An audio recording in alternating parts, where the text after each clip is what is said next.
talk a little bit about brand building, right? Everybody is building their brand. You've had experience. You've seen a lot of brands. What does brand building look like in Kevin's eyes? So I can remember the different phases in my career where it mattered more to me getting my name out there, gaining a reputation, getting people to know that I'm about what I'm saying, to transitioning to, Google me kind of deal, right? Like, like I ain't got I ain't got time, right? Gee, I just don't have time. I want to do the work. Right. I just don't have time to be brand building, right? I got to use that one. Google me. Yeah. Just Google me.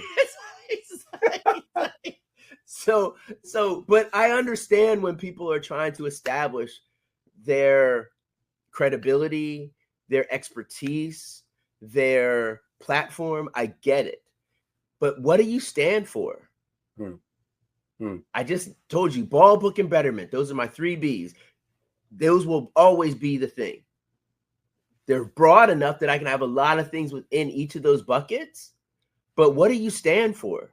That would be the first thing I would ask, right? And do you really stand on that?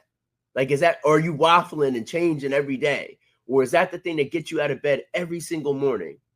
Because then you can build a brand because you know thyself. But you got to figure out who you are.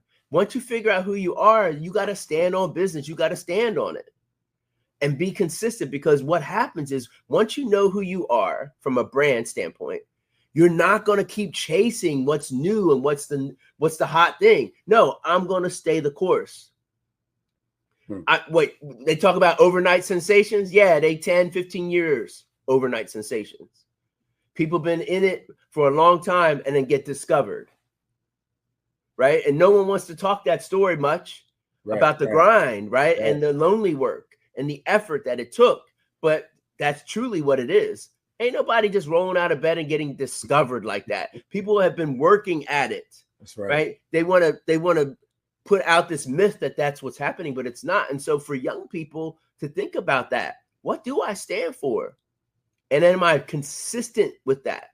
Do I have a discipline around that? Because it'll allow you, if it's truly you, to say no to things that could take you away from an opportunity that might be just around the corner for you.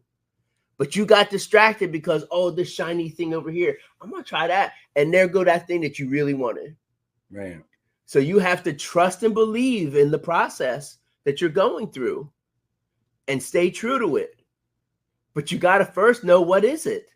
What do you stand for each day? And so brand building is really at its fundamental. And I mean, I've been around some mega brands that have been very successful and individuals who have built brands. And there's a consistency, right? That they don't deviate from what they stand for. But it's the discovery process you got to go through and figure that out. And once you get those ahas, lock in on it. And then start broadcasting those kinds of things consistently, so that people start to see, okay, you're about that, G, you about that. Elevating the next generation, storytelling, right? And enjoying oneself, right? Your story, right? Or fun, right? Maybe those are your 3 things. Okay. So then how am I consistently telling that and sharing that